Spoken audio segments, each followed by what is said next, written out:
ಸುಂದರವಾದ ಪುಟ್ಟ ಕುಟುಂಬ ಜೀವನ ಕಟ್ಟಿಕೊಳ್ಳೋಕೆ ಹಳ್ಳಿಯಿಂದ 2 ಮುದ್ದಾದ ಪುಟಾಣಿ ಮಕ್ಕಳೊಂದಿಗೆ ಶಹರಕ್ಕೆ ಬಂದು ಜೀವನ ಸಾಗಿಸುತ್ತಿದ್ದ ಗಂಡನ ಅತಿಯಾದ ಕುಡಿತದ ಚಟಕ್ಕೆ ಬೇಸತ್ತು ಹೆಂಡತಿಯ ಕೈಯಲ್ಲಿಯೇ ಗಂಡ ಕೊಲೆಯಾಗಿದ್ದಾನೆ. ಗಂಡನನ್ನ ಕೊಲೆ ಮಾಡಿದ ಹೆಂಡತಿ ಜೈಲು ಪಾಲಾದ್ರೆ ತಂದೆಯನ್ನ ಕಳೆದುಕೊಂಡ ಮಕ್ಕಳು ಅನಾಥರಾಗಿದ್ದಾರೆ.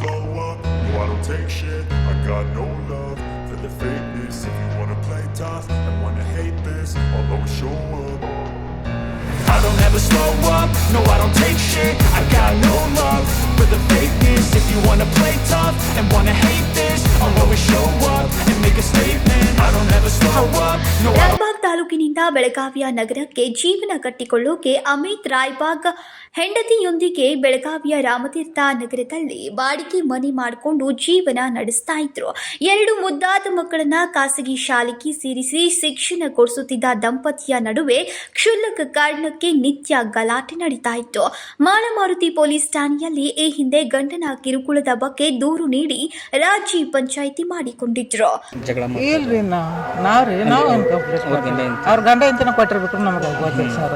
ನೀವು ಯಾವ್ರವ್ರಿ? ಕಬ್ಬರು ನಮ್ಗೆ ರೀ ನಮ್ಗೆ ಪಾಠ ಸಿಡಕಲ್ರಿ. ನಾವು ಕಬ್ಬರ ದುಡ್ಕೊಂಡು ತಿನ್ನಕ್ ಬಂದ್ರಿ. ನಿಮಗೆ ಗೊತ್ತಾಯ್ತು? ನಮ್ಮ ಮಧ್ಯಾಹ್ನ ಗೊತ್ತಾಗಿದ್ದು ನಾವು ಕೆಲಸದಿಂದ ಬಂದು ಹೋಗ್ಬರ್ತಾಕ್ರಿ. ನನ್ನ ನಾವು ಏನು ಕೆಲಸ ಮಾಡ್ತಿದ್ರಿ ಅವರು? ಅಮಿತ್ ಅವರು ಟಿವಿ ರಿಪೇರ್ ಮಾಡ್ತಿದ್ರು. ಇವ್ರು ಆಶಾ ಅವರು ಅದು ಎಲ್ಲಿ ಕಬ್ಬನಾಗ ಎಲ್ಲಿ ಹೋಗ್ತಿದ್ದೆ ಮೊನ್ನೆ ಹೊಂಟಿದಾರೆ. ನಿಮಗೇನತ್ತೆ ಮಾಹಿತಿ ಬಂತ್ರಿ? ಏನು ಹೆಂಗೆ ಏನು ಆಗೈತೆ ನಾನು ನಮಗೆ ಹೇಳಿಲ್ಲ. ಹುಡುಗ ಅಲ್ಲ ಹಾಗೆ ಬರ್ನ ಹೇಳಿ ನಮಗೆ ಹೇಳಿದ್ದಿಲ್ಲ. ಇಬ್ರು ಮಕ್ಕಳು ಇಲ್ಲದಾರಿ ಅದಾವ್ರಿ ಇಲ್ಲ ಅವ್ರ ತಕ್ಕದ. ಈಗ ನೀವು ಅವ್ರನ್ನ ಏನು ಭೇಟಿಯಾಗಿಲ್ಲ? ಇಲ್ರಿ ಇದಾಗ ಬಂದಿವಿ. ಅವರು ಏನು ಮೊದಲಿಂದ ಮಾಡ್ಕೊತಿದ್ರು. ಅಲ್ಲೇ ಗಂಡ ಅಂತ ಜಗಳಾಡ್ತಾರೆ ಆಗಾಗ. ನಾವು ಅಲ್ಲಿ ಊರು ಕಬ್ಬರಾಗ ಹಳ್ಳಿಯಾಗ ಅಲ್ಲಿ ಅವ್ರು ಏನು ಕುಡ್ದಿಸಾಗ ಏನು ಮಾಡ್ಕೊಂಡು ನನಗೆ ಏನು ಗೊತ್ತು. ನಮಗೆ ಗೊತ್ತಾಗ ಈಗ ಬಂದು ಜಸ್ಟ್ ಇಲ್ಲಿ. ಎಷ್ಟು ವರ್ಷ ಆಯ್ತು ಏನು ಅವರು ಬಂದು? ಎಷ್ಟು ವರ್ಷ ಆಯ್ತು? ಎಷ್ಟು ವರ್ಷ ಆಗ್ತೀವಿ ನಮ್ಗೇನು. ಅವ್ರ ಅಪ್ಪಾರದ ಇಲ್ಲೇ ಇದ್ರು ಅಲ್ಲ, ಅವಾಗ ಚೆನ್ನಾಗಿರ್ತೀವಿ ಇಲ್ಲೇ ಬರ್ರಿ. ಅವ್ರ ಅಪ್ಪಾರ ತಿರ್ಕೊಳ್ಳೋಣ ಅವರು ಅಲ್ಲಿ ಕಂಪನಿಯಾಗ ಪ್ರೈವೇಟ್ ಕಂಪನಿ ಕೆಲಸ ಮಾಡ್ಕೊತಾ ಇದ್ರು. ಅಮಿತ್ ಅವರು ಎಷ್ಟು ವರ್ಷ ಆಗಿದೆ ಮದುವೆಗೆ? ಮದುವೆಗೆ 8 ವರ್ಷ ಆಗಿರು ಬಂದು. ಇನ್ನು ಜಗಳ ಹೈದೋದಾರ ಮಾಡ್ತಿದ್ರೆ ಆದ್ಮೇಲೆ ಇತ್ತೀಚೆಗೆ ದಾರು ಕೂಡ ಜೋರು ಮಾಡೋಣ ಜಗಳ ಹಚ್ಚಿ. ಅಮಿತ್ ಟಿವಿ ರಿಪೇರಿ ಮಾಡುತ್ತಿದ್ರೆ ಹೆಂಡತಿ ಆಶಾ ಗಾರ್ಮೆಂಟ್ನಲ್ಲಿ ಕೆಲಸ ಮಾಡ್ತಿದ್ಲು. ಕಳೆದೊಂದು ವಾರದಿಂದ ಅಮಿತ್ ವಿಪರೀತವಾಗಿ ಕುಡಿದು ಬಂದು ಗಲಾಟೆ ಮಾಡ್ತಾ ಇದ್ದ. ಇದರಿಂದ ಬೇಸತ್ತ ಮನೆಯ ಮಾಲೀಕರು ಮನೆ ಖಾಲಿ ಮಾಡುವಂತೆ ತಿಳಿಸಿದ್ರು. ಇದರಿಂದ ಮನೆಯಲ್ಲಿನ ಸಾಮಗ್ರಿಗಳನ್ನ ನಿನ್ನೆ ರಾತ್ರೋರಾತ್ರಿ ಹೊರಹಾಕಿ ಮನೆಯ ಕಿಟಕಿಯ ಗಾಜುಗಳನ್ನು ಒಡೆದು ಅಮಿತ್ ಆಶಾಳ ಜೊತೆಗೆ ಮತ್ತೆ ಜಗಳ ಮಾಡಿದ್ದಾರೆ. ಮನೆಯಲ್ಲಿದ್ದ ಹರಿತದ ಆಯುಧದಿಂದ ಗಂಡನಿಗೆ ಹಾಕಿ ಕೊಲೆ ಮಾಡಿದ ಆಶಾ ತನ್ನ 2 ಮಕ್ಕಳೊಂದಿಗೆ ಬೀಗ ಹಾಕಿಕೊಂಡು ಪರಾರಿಯಾಗಿದ್ಲು. ಇದೆಲ್ಲ ದೂರ ಸಂಬಂಧಿ ಸರ್. ಇವ್ರು ಬಂದಂದ ಇವ್ರು ಮೊದಲಿಂದ ಇಲ್ಲೇ ಇದ್ರು. ಹುಡುಗ ಕಲ್ಯಾಕದ ಅವ್ರ ಫಾದರ್ ಇಲ್ಲೇ APMC ಜಾಬ್ ಮಾಡ್ತಿದ್ರು. ಹಿಂಗಾಗಿ ಅವರು ಇಲ್ಲೇ ಉಳ್ಕೊಂಡ್ಬಿಟ್ರು. ಅವ್ರ ಫಾದರ್ ತೀರ್ಕೊಂಡ್ಮೇಲೆ ಇವರು ಇಲ್ಲೇ ಮದುವೆ ಆಗಿ ಇಲ್ಲೇ ಸೆಟ್ಲ್ ಆಗಿದ್ರು ಊರಲ್ಲಿ. ಎಷ್ಟು ಜನ ಮಕ್ಕಳು? 2 ಜನ. ಆಯ್ತು ಸರ್, ಒಂದು 10-15 ವರ್ಷ ಮೇಲೆ ಆಯ್ತು ಮದುವೆ. ಏನ್ರ ಗಂಡ ಹೆಂಡತಿ ಜಗಳ? ಇದು ಗಂಡ ಹೆಂಡತಿ ಜಗಳನೇ ಸರ್ ಮೊದಲಿಂದ ಶುರುವಾಗಿದ್ದು. ಹಾಗಾಗಿ ಈ ಥರ ಮೊದಲಿಂದನೂ ಆಗ್ತಾ ಇತ್ತು. ಹಾಗೆ ಈಗ ಸ್ವಲ್ಪ ಜಾಸ್ತಿ ಆಗಿತ್ತು. ಆಮೇಲೆ ಪೊಲೀಸ್ ಸ್ಟೇಷನ್ ಎಲ್ಲ ಹೋಗಿ ಅದೆಲ್ಲ ಮತ್ತೆ ಮುಗಿದಿತ್ತು ಸರ್.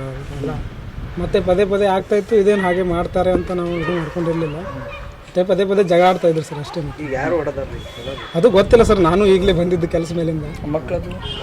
ಮಕ್ಕಳದ ಅವರು ಅಮ್ಮನ ಹತ್ರ ಇದ್ದಾರೆ ಸರ್. ಅಲ್ಲಿ ಸ್ಟೇಷನ್ ಎಲ್ಲಾದ್ರು ಗೊತ್ತಿಲ್ಲ. ಗಂಡ ಹೆಂಡತಿ ಇಬ್ರು ಕೂಡಿದ್ರು ಬೇರೆ ಬೇರೆ ಕೂಡೇನೇ ಇದ್ರು ಸರ್. ಕೂಡೇನೇ ಇದ್ರು, ಜಗಳ ಆಡ್ತಾಯಿದ್ರು, ಮತ್ತೆ ಕೂಡದೇನೆ ಇರ್ತಿದ್ರು. ಸ್ಕೂಲ್ಗೆ ಇಲ್ಲೇ ಹೋಗ್ತಾಯಿದ್ರು ಹುಡುಗರು, ಲಿಟ್ಲ್ ಸ್ಕೂಲ್ಗೆ ಎಲ್ಲ ಆಗ್ತಾಯಿದ್ರು. ಆಮೇಲೆ ಇವ್ರು ಏನು ಕೆಲಸ ಮಾಡ್ತಿದ್ರು ಅಮಿತ್ ಅವರು? ಇವ್ರು ಟಿವಿ ರಿಪೇರಿ ಮಾಡ್ತಾಯಿದ್ರು. ಟಿವಿ ರಿಪೇರಿ ಎಲ್ಲಿ ಮಾಡ್ತಿದ್ರಿ? ಇಲ್ಲೇ ಮಾಡ್ತೀರಾ? ಇಲ್ಲೇ ಬೆಳಗಾವಿ. ಎಲ್ಲಿ ಅಂಗಡಿ ಇತ್ತು? ಅಂಗಡಿ ಅಂದರೆ ಇವರು ಮೊದಲು ಕಾಂಟ್ಯಾಕ್ಟ್ಸ್ ಎಲ್ಲ ಇತ್ತು ಸರ್. ಇಲ್ಲಿ ಮೊದಲೇ ಯಾರೋ ಫ್ರೆಂಡ್ಸ್ ಜೊತೆ ಎಲ್ಲ ಮಾಡ್ತಾಯಿದ್ರು. ಅವ್ರ ಕಾಂಟ್ರಾಕ್ಟಿಂದ ಇಲ್ಲಿ ಮಾಡ್ತಾಯಿದ್ರು. ನಿಮ್ಗೆ ಏನು ಹೇಳ್ತಿದ್ರು ಜಗಳ ಆಗೋದು? ಇಲ್ಲ ಸರ್, ಆ ಥರ ಏನಿಲ್ಲ. ಹಿಂಗೆ ಈ ಥರ ಜಗಳ ಆದಾಗ ನಮಗೂ ಗೊತ್ತಾಗ್ತಿತ್ತು ಸರ್. ಅವರಿಂದ ಇವರಿಂದ ಬೇರೆ ಏನಾದರೂ ಕಾರಣ ಅದೇನು ಗೊತ್ತಿಲ್ಲ ಸರ್. ಈ ಥರ ಆಗೋ ಜಗಳಗಳೆಲ್ಲ ಆಗ್ತಾಯಿದ್ವು. ನಾವು ಅವಾಗೂ ನಮ್ಮ ಮನೆಗೆ ಬರ್ತಾಯಿದ್ರು ಯಾವಾಗಾದರೂ ಜಗಳಾಡಿ. ಮತ್ತು ನಾವು ಇದು ಮಾಡಿ ಕಳಿಸ್ತಿದ್ವಿ. ಕೆಲವೊಂದು ಸಲ ಪೊಲೀಸ್ ಸ್ಟೇಷನ್ಗೂ ಹೋಗಿದ್ವಿ. ಅವರು ರಾಯಬಾಗ್ ಕಬ್ಬೂರು ಸೈಡ್ದವರು. ಸೊ ಈ ಗಲಾಟೆಯಲ್ಲಿ ಅವರು ಸತ್ತಿದ್ದಾರೆ. ಈಗ ನಾವು ಮಾಲ್ಮಾರುತಿ ಸ್ಟೇಷನ್ದಲ್ಲಿ ಕ್ರೈಮ್ ನಂಬರ್ 24 ಮರ್ಡರ್ ಸೆಕ್ಷನ್ ಪ್ರಕಾರ ಒಂದು ಕೇಸ್ ರಿಜಿಸ್ಟರ್ ಮಾಡಿದ್ವಿ.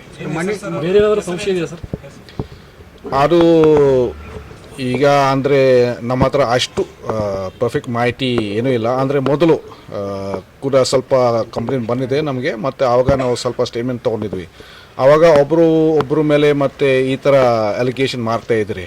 ಸೊ ಅದು ಸಂಶಯ ಇದೆ, ಇದು ಅದು ಅಂತ. ಅದು ಎಷ್ಟು ಕರೆಕ್ಟ್ ಇದೆ ನಾವು ಈಗ ಮರ್ಡರ್ ಕೇಸ್ ರಿಜಿಸ್ಟ್ರೇಷನ್ ಮಾಡ್ಕೊಂಡು ನಾವು ವಿಚಾರ ಮನೆ ಸಾಮಾನು ಎಲ್ಲ ಹೊರಗಡೆ ಇದೆ ಅಂದ್ರೆ ಮನೆ ಸಾಮಾನು ಎಲ್ಲ ಹೊರಗಡೆ ಇದೆ. ಅಂದರೆ ಅವ್ರ ಹತ್ರ ಏನು ಪ್ಲ್ಯಾನ್ ಇದೆ, ಮರ್ಡರ್ ಮಾಡ್ಕೊಂಡು ಅವ್ರಿಗೆ ಸ್ವಲ್ಪ ಭಯ ಆಗಿದೆ, ನನಗೆ ಮತ್ತೆ ಅರೆಸ್ಟ್ ಆಗುತ್ತೆ, ಅದಕ್ಕೆ ನಾನು ಎಸ್ಕೇಪ್ ಮಾಡ್ತೀನಿ ಅಂತ. ಸೊ ಈ ರೀತಿ ಅವರು ಎಲ್ಲ ಮನೆಯ ಸಾಮಾನು ಅವರು ಹೊರಗಡೆ ತಂದು ಮತ್ತೆ ಬೇರೆ ಕಡೆಗೆ ಹೋಗ್ಬೇಕಂತೆ ಅಂತ ಪ್ಲ್ಯಾನ್ ಮಾಡಿದ್ದಾರೆ.